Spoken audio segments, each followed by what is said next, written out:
All right. Some people survive recovery. Others build a life so meaningful that the service becomes their heartbeat. What if the very act of helping others isn't just something that you do, it's the way you stay free and the way you keep growing? Today, we're talking to someone who lives that truth every single day. Welcome back to the Clean Life Cast, where healing becomes a movement. I'm your host, Mason Anderson, and it's my co-host, Daniel Tapusoa. Today, we're honored to have our special guest, Cherice Gull, someone who's been a huge part of my own recovery and a constant source of wisdom and inspiration. Cherice is the case manager at Wasatch Recovery. She nearly finished her SUD-C to become a therapist, and she founded 2%, a nonprofit dedicated to outreach that was one of the earliest parts of my recovery. She constantly serving others, balancing school, nonprofit work, and recovery with grace and humility. She's been a mentor and a guide to so many. This episode is about living a life of service, how helping others transforms us, keeps us grounded, and turns recovery into a mission. So we're super grateful that you're here. That was a lot. Let's go. That was It nice. was all truth, though. I know. I was starting to get a little teary-eyed over here. Whew. But the truth is like that I could have kept going, you know? Yeah. Yeah. All the Yeah. stuff that you do. It's a lot different when you hear it from like other people. Oof. Oof. Yeah. It's good, though. Thanks. Like, I like the outreach part. When I was in residential, Cherice was working on at the barn. Yeah. And my first outreach was in the vans. Everybody had to get in the vans. We went to the block, but we all prepped it in the yoga room. Yep. It was like my first act of service. Yep. Yeah, it was. And it was so cool. And that's really cool because it was my first too. And it was the first time that I ever like done service work like that, like as a group to go out and try to like serve the community. And it changed my whole perspective on why I started what I did and everything like that. So it's an amazing thing. But first of all, what is 2%? So it's a nonprofit that my husband and I have done, like you said, to go outreach to unsheltered people. We like to give them hope. We give them food. We want them to know that they're loved and appreciated and, that they are very seen.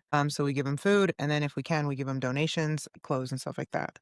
The reason we named it 2% is I always get a little choked up because like we're the 2%. So 2% is the actual percentage of addicts, specifically meth addicts, that make it out of addiction and stay out. Really? Just 2%. That's amazing. So that's what it is. Yeah. Yeah. So we're the 2%, right? 2%. Here you are. 100% tweaker, 2% survivor. That's right. I like that. So dope. So like what part of your recovery did that come about? So when I was released from my federal stint or my federal incarceration, I had to do 6 months of in-home incarceration, and then I was given 200 hours of community service, specifically working with unsheltered addicts. And the judge said, so that you know where you could have been. Okay. Yeah. Well, that's crazy. Yeah. And so.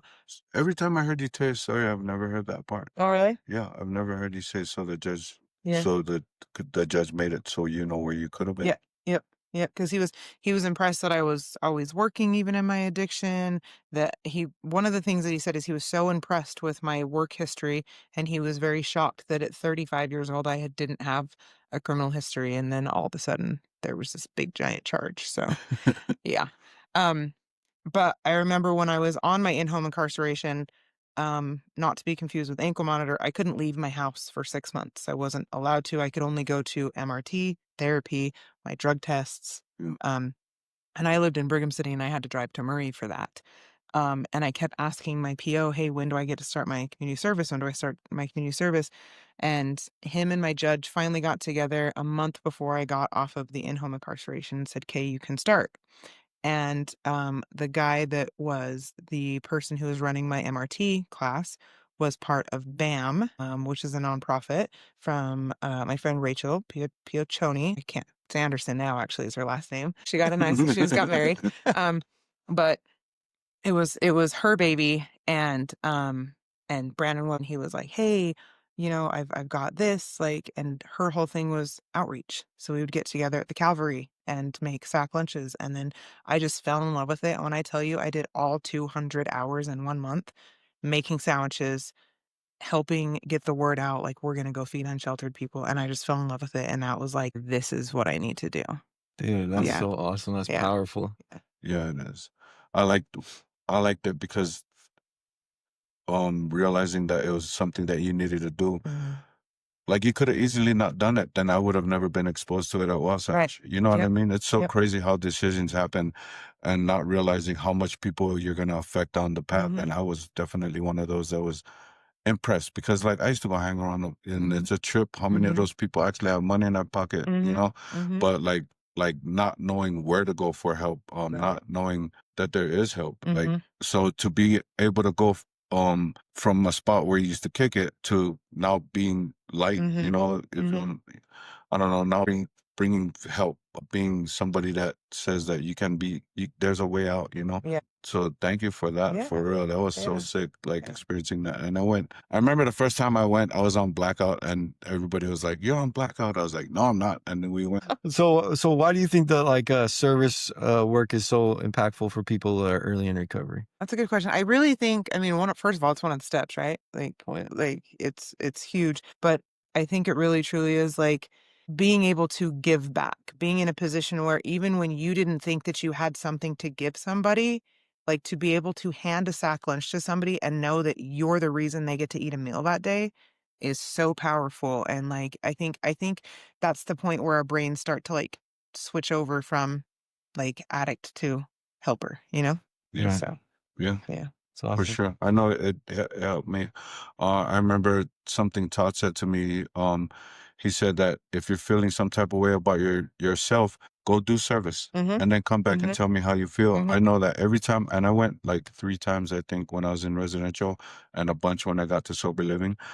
Every time, like, just like when we start handing it out, even like prepping the sack lunches I got goosebumps all over. Like just prepping it like takes me out of my own crap. Yep. And like bringing me like joy and having some grace and empathy for these people, like just puts me out of my own mindset of whatever is going on. And then when we get done, it's an even higher mindset of this gratitude that, I don't know, just a lot of gratitude from being of service to other people, and I love it. It's so good. It's almost like an like describable feeling. Like Yeah. you can't pinpoint the word that you want to say for, but look, I got Yeah. goosebumps too. Yeah. It's so it's just so fantastic. Like there's no word that you can get that is just like that you can pinpoint as to how you feel when you do it, you Right. know? That's so true. And I think like for myself, it was a lot of like gratefulness and humility. And like part of me, like after the fact was like I had a purpose, even if it was when I was so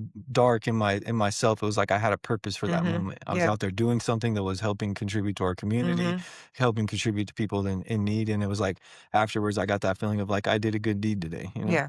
I was out there showing love. And that's really what I think is on the big scale, what I needed in my life completely all the way around, you know, is to find that space of like purpose. Yeah. I think purpose is the right word for it. Yeah. Absolutely. And it's dope. Yeah. Like purpose is, I Yeah. love that word. Yeah. It's a new word in my vocabulary, but I love it. And then having passion for the thing you do, you know, like I don't know. I've never went on one outreach with either of you to where like I've seen anybody flexing on the homeless or the less For fortunate. sure. Everybody, Yeah.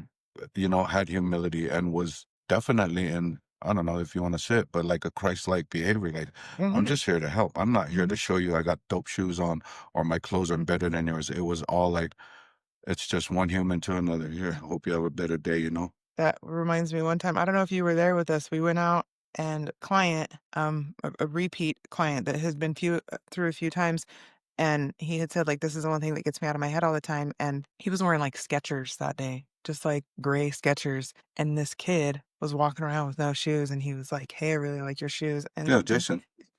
yeah, Yeah. took his shoes off and just gave him and did the whole rest outreach with no shoes Yeah. on. That's when that's when he was in house one with me, Yeah. Jason Morgan. Yeah. He came running back to our group because Yeah. he just stopped to talk to this kid, and we just let everybody, you know, because maybe then he's giving words of advice or like telling him where to go. Then he come running back and we just talked on. He's like, "Where's your shoes?" He was like, "Bro, did you see that kid? He's walking around with no shoes." And then I was like, "What about you?" He was like, "Bro, I got shoes at the house." But Yeah. that feeling, you know, Yeah. like why should I have 2 or Right. 3 when you got none? Here you go. Yeah. Yep. You know, literal shoes off Yep. his feet. That's a beautiful thing for Yeah. sure. It's Yeah, wild. I remember that. Yeah. So so I'm super grateful that we have your nonprofit for sure, because it did change my life too. But so I want to shift gears a little bit and just find out like when did Wasatch working at Wasatch become part of your like plan? So, like I said, I was on the in-home incarceration for 6 months. Now, I'm going to back up the story a little bit. The judge saying that he was so impressed with my work ethics, I thought for sure, like, okay, cool. Like, it's going to be ankle monitor. I can go get a job. Absolutely not.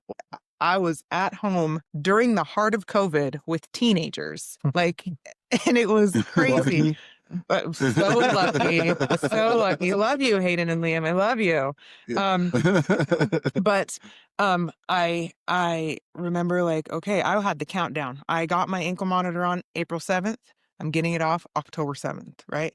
And so it's coming closer, and I am calling my PO and he's not answering and I'm messaging him and I'm like, "Hey, like it's coming up." And he goes, "Well, we'll schedule a time." Like 4 or 5 days after, I was like, "No, sir. That's not gonna work for No, me. I'm going to get in my son's Lincoln, like 1991 Lincoln Continental, and I am going to drive that all the way down to Salt Lake with this ankle monitor and the base, and I'll just bring it to you. No big deal." And so that day when I went and I gave him all the stuff. He asked me, what I was going to do. And I said, I don't know. Like, I think maybe working in treatment because, I was doing the outreach and I really loved that. And some of the people that were doing it also worked in treatment. And so I had applied, I went on Indeed and I had applied for like 4 or 5 different treatment centers. And I got a call back he doesn't work there anymore. His name was Jake Fisher and he was the facility manager at Wasatch. And he called me in for an interview and I was so excited. I remember before I went, my mom, she says, Shout out your mom. I know. She says, you're going to get a lot more yeses or a lot more no's than yeses, because like, again, I never had any type of history in my life. And now all of a sudden I'm literally like on a terrorist watch list, Mhm. we'll get to that. Yeah, we'll talk about that. And so, I go in for the interview and I nail it. And, all he asked me was like how long sober I was. And I was just over a year sober because I had obviously the day I got arrested was the last time I used. And then so yeah, I was just over a year sober. And that was the requirement at that time. And I told him, by the way, I did this. And he goes, it's a drug charge, no big deal, and he didn't look at me like I was some piece of crap because, yeah. And I got hired on as a part-time line staff. So 2020. So 2020. Yep. So I just had a couple questions on what you just said. Mhm. Okay, you went through all that, and then you wanted to work in recovery, Mhm. but you also didn't go through recovery. Mm-mm. How many years of addiction before that? 5. Okay, 5 years of Mhm. addiction. Mhm. How did you get off? Like, how did you stop? Oh, so everybody Okay. else hears it. So you're gonna need to cry. That's what we're here for. Okay, so I have this quote right here. It's my favorite quote. We all know I'm a quote person. I We love love your quotes. quotes. I'm saying. And it says, every life has its waking moment. My husband was actually in prison before we were married, and he was reading a magazine and he found it and he was like, he told me that he cut it out and he put my picture around it, Her It's like, husband's name is Wayne. Shout out to Wayne. Wayne Gull. Go. So that it just kind of stuck with me. And anyways, so I think back at my life and I think of all these times that were like life waking moments. There's not just one, right? Yeah. And so my first one, obviously was probably the day I became a mom. So my oldest son, Hayden, he was born almost 21 years ago. Mm. And that facial expression was because that reminded me of how old I was. That's what kids do. I know. And so, he was my first waking moment. So, anyways, I get arrested. For, I guess, people who have never heard my story, I strapped myself with a large amount of drugs and I walked across the US-Mexican border and, I got caught. So went to prison for that. And, when I was finally in a space that I could call people, I tried to call Hayden, my oldest son, for every single day. And it was day 90 something. It was his 15th birthday that he finally answered the phone. And now at this point, like, I want you to know, being stripped down at the border, having all these drugs on me, looking at a minimum mandatory 10 to life sentence, like none of that had humbled me at all. It hadn't. Like, I thought, okay, I don't want to maybe do this life. But I call my son that day and he tells me all about his birthday and how fantastic it was. And I was like, oh, that's great. Do you think you can send me some pictures? And the next sentence out of his mouth, like it has stuck with me. And that was the moment that my life was like, you have to change. You can't do this anymore. And he asked me, he said, okay, what's your U.S. Marshal Federal inmate number? And like my heart sunk and Yeah. it still sinks because like he was the first love of my life. I gave life to him and I wronged him so terribly that in that moment on his 15th birthday, I wasn't his mom. I was a number. Whew. Yeah. So that was my moment. And from that moment, like, um, I made amends. I did the 12 steps in prison. I didn't even know that I was doing the 12 steps. You know, like I wrote my mom and dad a 10-page front and back letter, and I was indigent. So when I say front and back, I mean a pencil Yeah. this big. I have big hands. A pencil this Yeah, big. bro. No, And it was white papered. yeah. Right. No And lines. no lines. And so I'm trying like front and back, and I'm like, look, this is who I am. This is what I did. This is why I did it. Here's the marriage that I was in that just completely broke me, that like I didn't tell anybody about because I was afraid to. And I asked for forgiveness, and I just knowing like, okay, like if they don't give it to me, I deserve that, you know? And so that was my moment that I was just like, and I haven't looked back. And to me, like I don't ever want to get high again. You know, it's just not for me. And then you wanted to work in recovery because of that. Mhm. That's so Yep. cool. You said something about like you didn't go through recovery. Do you mean like treatment? Yeah. Yeah, treatment. I'm in recovery. You're working in recovery, Yeah. but you didn't do treatment for yourself. Right. When your Yep. son asked for your number, Mm. was the moment that kicked off your journey Yep. through Yep. recovery. Did you even get a therapist or anything? Well, yeah, because I went through MRT when I got Oh. out, so I was mandated to do MRT. And do you have my nose is gonna run everywhere because I just started crying a little bit. Thanks, Daniel. Ask the question again. Sorry, it was. I just asked about if you ever got a therapist No, or anything yeah, like that. yeah, I did. So like I said, I went through MRT, and that was kind of like the first like little bit of therapy, and they gave me a therapist. I went through JSS, Judicial Supervision Services, such an amazing company, and they thank you, gave me a therapist whose name happens to be Wendy, not to be confused with the Wendy we always talk about. True that. But her name was Wendy, and she was so good, so fantastic. She best for me, at least best therapist, because she helped me through trauma work. She helped me through to get past like all these things that I blamed myself for that wasn't my fault, and was able to help me just see past everything. So Yeah, that's awesome. yes, I did. Got a great therapist. And so you worked you did your therapy, you did your MRT, you did all that, and then you ended up getting the job at Wasatch as part-time staff. And then how did it ramp up to where you do everything? Yeah, wait. What was your first job? I've never found I out. was a graveyard line Oh yeah, staff. graveyard. That's right. Part-time graveyard line staff. And again, Onwood Heights. I'm living in Brigham City. And at this point, I had this little car. I named her the Little Red Ratchet because she was like this little red Hyundai Accent or something. And she was like a 2002. She had like 400,000 miles on her. Yeah. Oh, but she got me everywhere. She did the job. She got me where I needed to go. So, and I have graveyard, right? Living in Brigham City. And so I would drive down, and I remember when I first started, I was like, okay, it's not a lot of money, but it's okay. Like it's more money than I'm making now. And I remember Jake said, don't worry, if you want more hours, people will call in. And I'm like, okay, you know, so I'm on the line, and I'm looking for people, and I'm covering every shift I can. And it got to the point probably 3 or 4 months into me working there, I was promoted to a lead because I was taking on.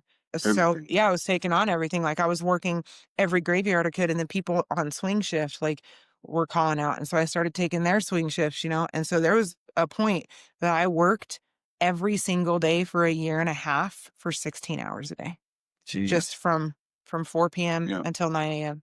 And I just worked it, and I would have to leave sometimes, like take my son. I remember I had moved to West Jordan eventually because I was able to save money, and I was doing all these things. And my son, and we shared a car.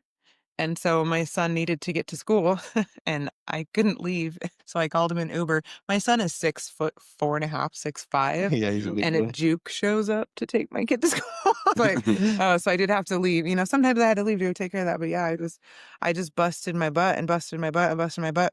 And I was so willing to learn everything. I just wanted to learn everything. And so I would always ask, like, is there anything I could do? Is there anything I can do? What can you teach me today? You know?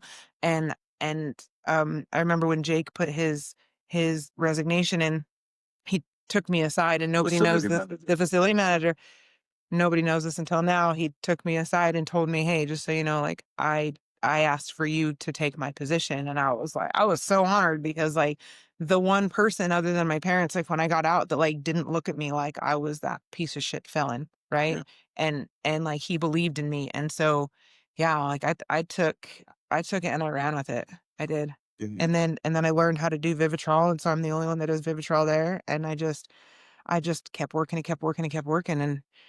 And then they gave me another promotion, and here I am, Here you director of outpatient operations. Let's Doing, go. doing all the things. All the things, all the things. Constantly busy. Uh-huh. Yeah. And then you had school into the mix. Oh my gosh, don't remind me. Yeah, the busiest lady I know. Like Bored. working all day, go to school and was doing internship on the side. Uh-huh. Yeah. Like how Yeah. you do that? And And still doing outreach. And still had time to do outreach. Yeah, and my husband's still married to me. Yeah. Yes. He's a lucky one. I know. He's a Well, lucky one. I don't know. He's a pretty great guy. Yeah. He's pretty He's a good. pretty hot landscaper for sure.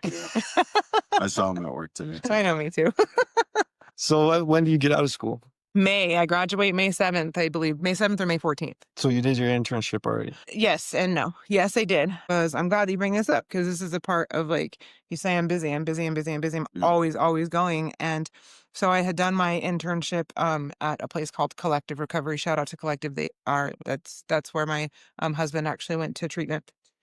And anyway, so I did my internship there, and I thought to myself, like, why do my internship in this semester when I've still got 2 more to go? Like, I'll spread it out, right? And so I had talked to Corey and I had talked to Wendy, and we had worked it out that, okay, like I'm going to slow down my internship at Collective a little bit, and I'm just going to do the rest of my internship at Wasatch. Well, about a week into the semester, I was told that unfortunately, it could have caused dual relationships. You know what a dual relationship Yep. is. Katie, my homie Katie told me. Yep. And so it could have caused dual relationships because I'm over the sober living. And so it would be really hard to be in a group with people that I collect money from for yeah. sober living payments. So Yeah. so anyways, I was told no. And so I took that as a moment of like I was kind of really frustrated at first about it, but then I took that as okay, like girl, the universe is telling you to slow the hell down, you know? And so I decided, I'm going to drop that class. I'm going to drop the internship this semester, and I'm just going to focus on the 3 electives that I have and like just have a nightlife with like my husband and my mom and my brother and my kids and just like be able to get off work and go home and be home. For you. And so, thank you. Me too. Last night, Wayne and I made dinner together for the first time That's right. in like a year, you guys. Like, yeah. I mean, we eat dinner all the time, Yeah, obviously, but like, But sit down and actually cook it is a yeah, different thing. yeah, like we, my mom got to just not do anything, which was fantastic. And we were able to just cook dinner and have a good time and joke and laugh and eat. And it was, and that was the moment that I was like, yeah, that's the right decision. It was Yeah. the right decision to Good. slow down. So, Yeah, man, because but go ahead. sometimes people get caught up in just chasing and Mhm. chasing and chasing. I remember listening to I knew his name, but when I started talking, my mind went blank. But on YouTube, it's called The Illusion of Time. Mhm. And Alan Watts Okay. talks about the illusion of time, and he says like let's call it the bag. You focused on chasing the bag and chasing the bag, and your whole life you chase the bag. When you do get that bag, there's a prettier bag ahead of it. Mhm. And he said he calls it an illusion because you're so focused on this thing that you'll never get. Meanwhile, missing all these things like cooking dinner, something Yep. so simple Yep. as that, Yep. that's right in Mhm. front of you the whole time. Mhm. But tunnel vision on just the bag. And I love that because like I want to do a bunch of stuff, but I also want to appreciate. I'm trying to figure out how to do more stuff, but still not lose focus on the things right in front of me, like friends like you guys, and not miss out on any chance we get to kick it. You know what I mean? Like so that's what we talked about this on Monday or something. Yeah, that's the thought that came through my mind was it's good that you slow down. Now you get to spend some time, and you get that time where you have to be busy and get caught up and finish school. Yep. To finish whatever you're going to your SUD-C, you know. But I'm glad you found some balance and some peace with your choice of slowing down. Me too. Me too. I mean, like I said, I was frustrated at first, but I'm glad that it happened how it happened, and it was just like it's okay. Yeah. Like it's just okay. And of course, there's going to be other things that are going to fill up our time, right? Yeah. It's not necessarily going to be school or an internship, but it's going to be things like we're going to finish our basement. We're gonna do all these other things, but at least it's time that we get to spend together and make Yeah. those memories together, rather than me like downstairs in the basement on Zoom because I'm like with a client. For sure. But so So I think that's huge, and I love that like you're finding that balance because you deserve it Thank more than anybody Thank deserves. you. Like For you do sure. put in the work, so it's like you deserve some time to like do some self-care and self-love and be with your family and be doing those type of things because it is just as important, Yeah, and it's for also sure. going to be what fuels you Mhm. in that future time when you do go back to school. You're going to feel more rejuvenated and Yeah. ready. Oh, and I mean, I'm still in school. I'm just only like, Not you just cut some class. yeah, I cut the one class, Internship. which makes it so that I'm not doing an internship. So that actually, like, I was planning on adding an additional 15 to 20 hours a week at Wasatch on top of what I already work at Wasatch. I don't think that's Mason's like, possible. that's a no. Yeah. And She so did it last semester. I did, Yeah. but it was somewhere else. And so, yeah, I cut that class. And so now I'm doing like geology 1010, photography, and social work 1010, because apparently you need that to be a social worker. So, That makes but a it's, little sense. yeah, but Yeah, it's all, little bit. yeah, it's all online though. And so So your photography class, what's that about? it's not that it's difficult. Like, I love capturing things in the moment, right? And so like tomorrow I'm actually going to softball, and I'm just gonna like take pictures of like the park and stuff like that. But it's learning the camera, and bless my mom, she has this really fantastic Nikon. And I think I might be a Canon girl because Canons are like much more beginner user friendly. That's what I was Yeah. And yeah, and it's anyways, it's fun. It really is fun. And my Aunt Wendy, another Wendy, all the Wendy's. I know they're fantastic. She was so kind to come over and help me with my homework last night. You know, That's like cool. things that would not be happening if I was doing Busy. my internship. Yeah. You know, I might be like failing the photography class instead of acing the photography class. Yeah, So. with the help of your aunt. Do you Yeah. see your aunt a lot? I mean, she doesn't live far from me, but I see her when like they have their girls brunches, I think, which is like, But this is another excuse for you to make Yeah. connection with her again. Yeah, exactly. Over something way different Yep, from girls' night out, Yep, you know? yep. Now this is really just you and her. Exactly. And it's really fun. Yeah, good. Yeah. What other ways are you doing like self-care? Oh, well, I learned how to do my own nails. Let's go. Petties? They look great.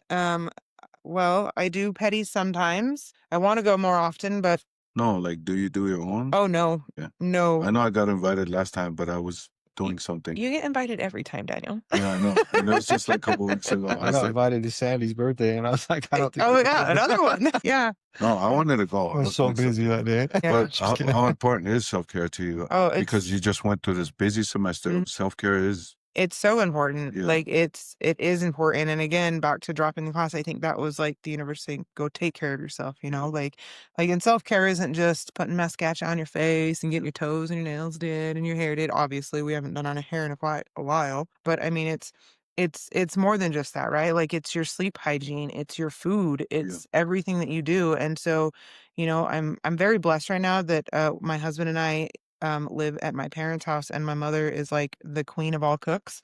And so like I get to like self-care with like yummy food, and I love food. And so I know. We made ribs last night. I know. No, but self-care is all those physical things, but Mhm. it also can be internal things, Mhm. which goes back to you slowing down, right? Mhm. Like Mhm. because all this schoolwork, it builds up mentally, you know, and it could put you under easy stress because you're doing a full-time job, a full day of school plus internship, and it could mess with the mental a lot, which Well, yeah, and being in groups Yeah. with hearing heavy stuff. heavy Yeah. stuff. And then and I had like my very first client last semester, like that was just my client. And so like, yeah, it is mentally exhausting. Yeah, so this type of job. So what are things that you do for yourself mentally for self-care? Oh, so blessed to have a family cabin where there is no cell phone service. One day we'll go to the It's a beautiful place. It's where my husband and I actually went on our honeymoon last year, and it was just to disconnect from the whole world. No cell service, right? None. Yeah. No cell service until you like hit the city, and then it's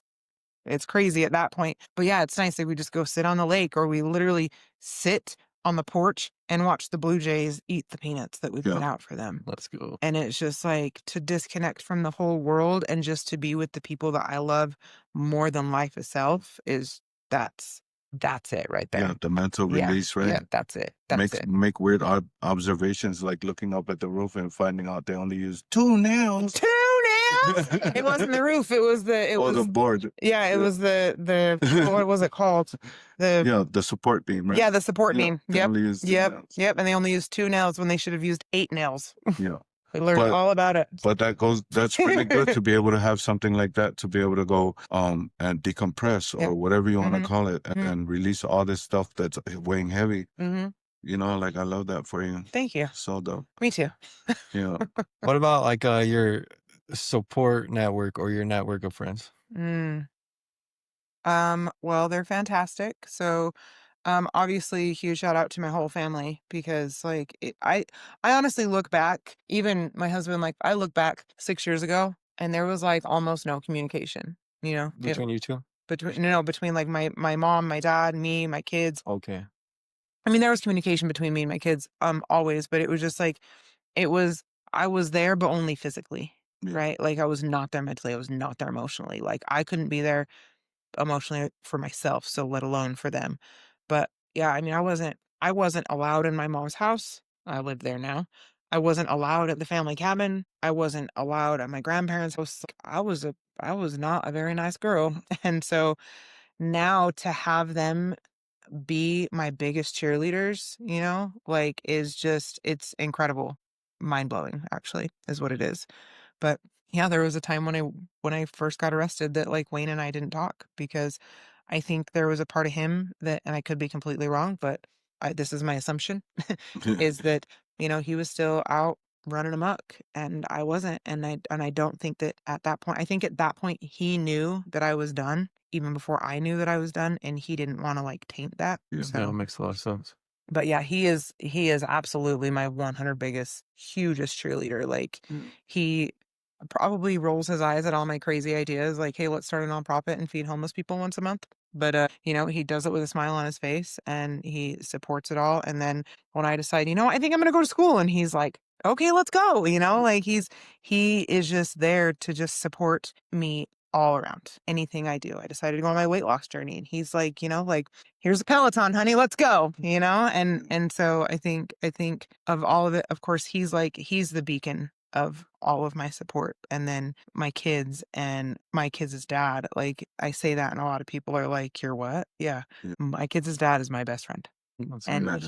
And he's been my best friend since I was 18 years old, and he has seen me at my worst and he has seen me at my best, and he did family night with me last time. Oh, I wasn't there for Yeah. but I've met him. Oh Yeah. yeah. I met him that Yep. night. Yep. Him and my son and my mom and my husband, they all did family night with me, and it was Let's talk about what that is. family night. Yeah, tell these guys what Okay, it is. so family night every Tuesday at Wasatch. Our residential clients have the opportunity to have their families, or two or three family members. Yeah, there's a limit. Yeah, there I is a asked limit. how much, and they said there's a limit. Not for Daniel then. I think it's 2 or 3. They can have 2 or 3 of their family members. They have to be over 16 because sometimes some content gets talked about. And most of the people on the clinical team, including myself, we're on a rotation. And so we kind of explain what Wasatch is, what we do, how addiction works, how you can support your family member, and really how the addict can support their family member in, you know, that's my biggest one, is like not only forgiving your loved one in recovery, but like of yourself. Yeah, and So, that's really amazing. And yeah. then and Cherice brings her family, and they have a good lesson that they talk about, and it's just it hits hard. It's really amazing. So The whole sticky note from my mom. yeah, that's that awesome. one hits hard. Your mom's so cool. I really do love your mom. Me Yeah, too. She's another Me too. one that's like a real support. Yeah. Oh The- yeah. The first time I met her was after one of the outreaches we all went and ate at. Denny's. Yeah, D's. D's. D's on 21st. One of them. Whichever one has lumberjack breakfast. Yeah. Yeah. that one. On 21st. Yeah. In Sugar House. Oh yeah. Yeah. And she was just clowning. I was like, "Who is this? Like, this is my homie right here." Like I thought Cherice was bad. Now I know where she get it from. She's Hood knows hood. Hood knows hood. Oh yeah. No, she's cool. Speaking of Wayne too, like we're getting Wayne on here in a couple of weeks. He's gonna come through and we'll get his side of the story. And in fairness to Wayne, like I know he's your beacon, but you're also his. Oh yeah. Yeah, for sure. Like I Yeah. see when you guys are around each other, it's so nice. Thanks. Like he might roll his eyes, but damn, he never. I don't think he really does roll his eyes. Even if he did, right? Even if he did, there's no doubt that he's gonna support you. Oh yeah, 100%. yeah, 100%. And he has told me, and And he even shows me, like, even if, like, say Mason and I are in an argument about something and like Wayne knows I'm wrong, like he's gonna let you know that you're wrong. Yeah. And then we're gonna go in private and he's gonna be like, look, I'm just gonna let you know Yeah. what you said was probably not right. Yeah. But I still had your got back the whole time. Yeah. You know? For sure. Yeah, that's And he amazing. he would move mountains for me. He would Yeah. yeah, I am so lucky to have fallen in love with him. And like I told Dee this a few weeks ago to like her love story, right? Like Yeah. it's so cool to like watch it from afar because I lived it, right? Like I fell in love with Wayne in our addiction, Yeah. and I fell in love with Wayne in a very dark part of his life. Like Yeah. dark part of mine, but super super dark part of his life 10 years ago. And we were able to like somehow make it through an addiction together, and then got out, and there was fear that like, what if we don't love each other? Yeah. Like, what if we don't love the sober us? And I remember when we were using, I would be like, man, if you only knew me sober, like, you know, because we get in fights, because that's what you do when you're high. You just get in stupid, stupid fights. And I would just be like, I wish you knew me when I was sober. I wish you know, like you would love me if I was sober. But he loved me then. Yeah. And then to come out of our addiction and to just fall in love with each other all over again. But that's That's crazy. so We're talking about that in the office too. Mhm. It's like 51st dates, right? Yep, Like yep, you love yep. this person, and then because you both of you are different people outside of your addiction. Like he loved you as an addict and you towards him, you know. Mhm. But then when you both came out, it could have easily been like, I don't think I love this person, you Right. know? Mhm. Which is crazy that you guys still had the same love for each Mhm. other, only a Mhm. healthier version of it. Healthier, stronger, like I dare say unbreakable, honestly. Yeah. Like it's just there's it. And I love that I get to fall in love with him every single day for something new. Like Yeah. I will walk in my office and he is so adorable. Like I'm a sticky note queen, right? I've got sticky notes all over and they're color coded and like however they go. And he knows, maybe he doesn't know, but like if it's on this side of my computer, like it's important, right? And he'll come into my office when I'm not even there and he'll write me little notes on my sticky notes and put it right there. Yeah, You on the know? important side. On the important side. And so and I never throw them away. I just keep them over there on the important side, you know, Yeah. to remind me like this is why we're doing this. That's so So, cool. yeah. Right on. I love that so Yeah. much. Me too. Cool. It's so cool to watch. I don't know. Like just seeing you go from where you was at for the little bit that I knew to get to where you are now. Finding out, like hearing your story for the first time, I was like, you came and shared it when I was in house one, and you kept shaking your neck at everybody, and I was like, I'm getting seasick. No, like, Shaking your neck. yeah, bro. Like she was like, when she meant something, it was like, okay, and like, and then we went overtime, and she was like, I know it's 4:00, but we're going overtime, and just kept telling her story. But it was dope to watch. Like you're definitely somebody I look up to, Thank you. aspire to be like. Thank you. That anything it takes attitude, you know, but also still have time to give back. You know, like all qualities that I admire in you. Thank you. For sure. Thank you. You know, like do your thing, but don't forget, like don't forget where you came from. Right. And go help people that's behind you, you know? Yeah. I love that.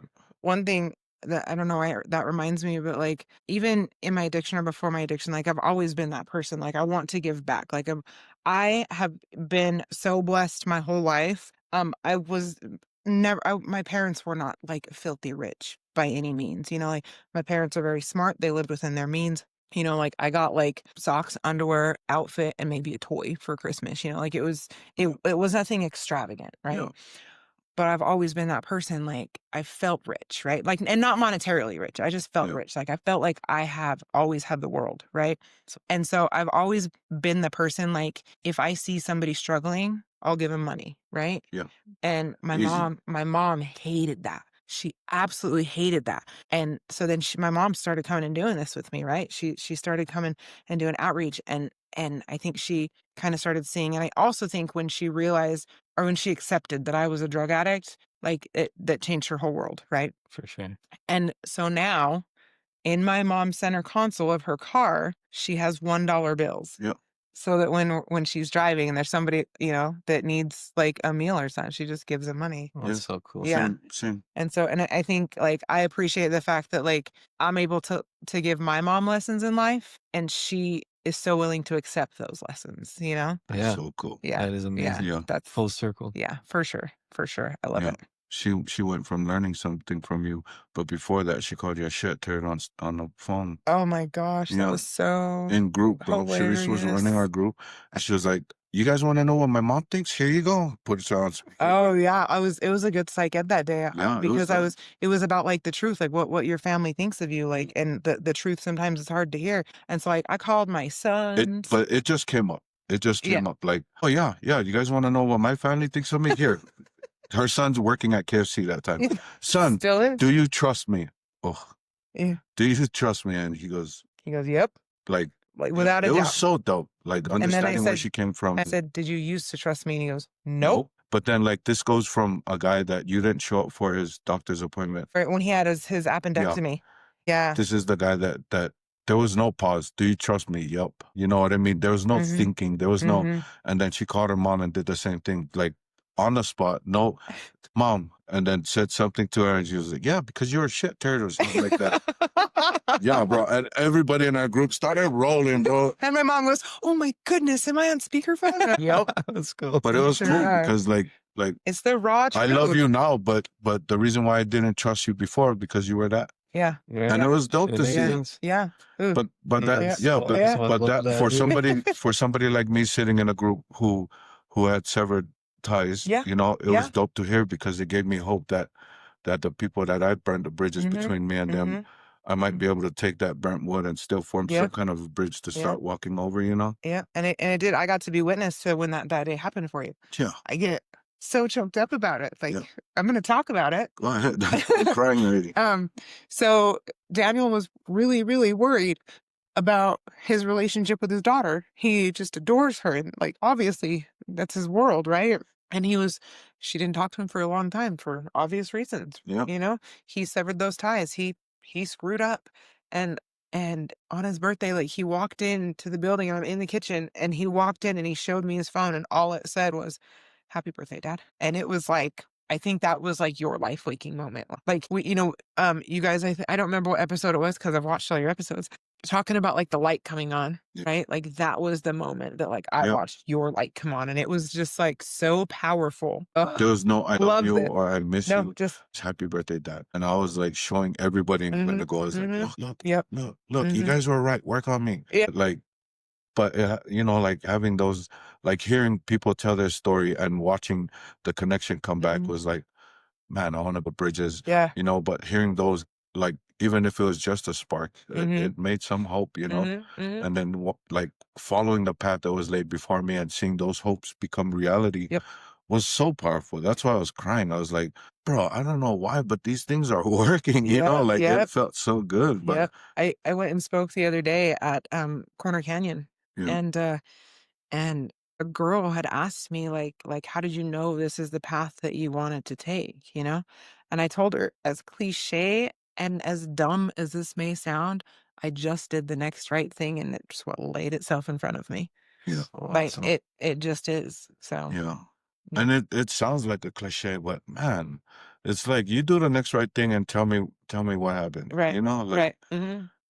I've been walking that path for a minute and I love me. I love the people around me. I love everything that I do. Nothing that I do now, I said it a bunch of times before, relates to anything I've done in the past. And I just love it. Like everything. I was sitting a couple of days ago in front of house one working, and one of the clients came out, and I was just smiling. My phone's in my pocket, and I was just smiling, looking out the backyard. Yeah. And they walk up by me, and I see them do that. Like look at me, and they go, "What are you smiling about?" And I look at them, and I was like, "All of it, bro. Like all of it. What is like, not to smile Like at? all of it. Yeah. Like look at this. Yeah. Like look at it. Can you just feel that? Like I feel good about me. That's like such a Todd moment, you know? Like that was like the miracle moment that he talks about. Like look at the sun. It's a miracle. Everything we have right there is a miracle. What is there to after be? blessing? Yeah, for sure. A lot of It's beautiful. Shout out your outreach. Isn't it coming out? On Saturday, yeah. This Saturday. On Saturday at 11 a.m. We're going to make 150 sack lunches. We got a lot of donations. My husband and I even went through our clothes, and I donated 3 items to the clothes pile. His clothes pile that like is huge. I donated 3 items, so I was feeling pretty good about that. Progress, not perfection. That's right. Progress, not perfection. Absolutely. Absolutely. And I donated the 3 things, and I may have went and bought more hoodies. Not bought. I went and got more hoodies. So it's, you know, Yeah, there's gonna I'm be working on it. a lot of donations coming up these next couple Yeah. of months, so we can distribute them however need Heck be. yeah. Heck yeah. And like a lot of female clothes. Oh, good. Good. Well, that's usually what I get is a lot of female clothes. Yeah, that's hard. Yeah. 'Cause there's a lot of. I'm thinking about just taking them to like the women and children's, Oh, yeah. and that's probably a good place to. Mhm. And I know the Odyssey also takes a lot of donations. So Yeah, because they got the family center and stuff. as a network and as a team, we'll be able to figure this out. Heck yeah, we will. Heck yeah, we will. There will be clothed, fed people. That's right. Absolutely. I'm super grateful that you came for real. Yeah, of This has course. been I'm awesome. glad, I'm glad you guys had me. This has been. We're gonna have to do it again. So Yeah, because there's more to the story. Yeah, Way we more didn't to even the get to the story part. No. Yeah, but wherever we ended up was so powerful. Yeah, I felt like yeah, this whole it was good. conversation was so good. It was good. When you cry, you know that's a good, you know. Good Like, energy. Yeah. All right, so service isn't just something that you add to your busy life, it's a way of living, a path that deepens freedom, keeps you grounded, and changes the world around you. Thank you for showing up and showing us what it means to live up service and to be there for people. Like, it's amazing. And without you, I wouldn't be me. I guarantee you that, you know. Thank you. Truly, Thank you, since Cherice. I've come here, since I met you, since the day I met you, I've always looked up to you, and like all the mornings like being in your office, just chit chatting away, and all the times that like you've given me direction and hope, and like when I needed advice or insights, you're always there for me, and it just means the world to me. Of course. I love you with all my heart, Oh, for I real. love you. I love you Oh, too, Cherice. Thanks for coming. And I feel the same way about Miss. And you're definitely one of the key points in my life to be able to be who I am today. oh, thanks. And I appreciate I you just so want to much. say one more thing. Today in group, you know, I opened it up and my feeling was like excitement, you know, and they asked why, and I told them because I get to be on this podcast today, and you know, they're just clients like, oh, that's cool, you know, and I'm like, no, like you guys don't get it, like to be able to see and watch this, like I've watched every episode, and to it's like watching my kids walk for the first time. You guys, like it is so amazing and so cool, and I feel so blessed to, like I tell you guys this all the time, like to have the front row seat to your guys' journey is like they pay me for this, you know, like Yeah. I'm mind blown Yeah. that this is my life and I would not trade it for the world. Same. Love that So- so much. That's it. Yeah. Love you, Cherice. I started using your line too. What one? I get the front row seat. That's right. Yeah. Front row That's right. seat. Front row. To watch people change. Love you guys. Love you guys.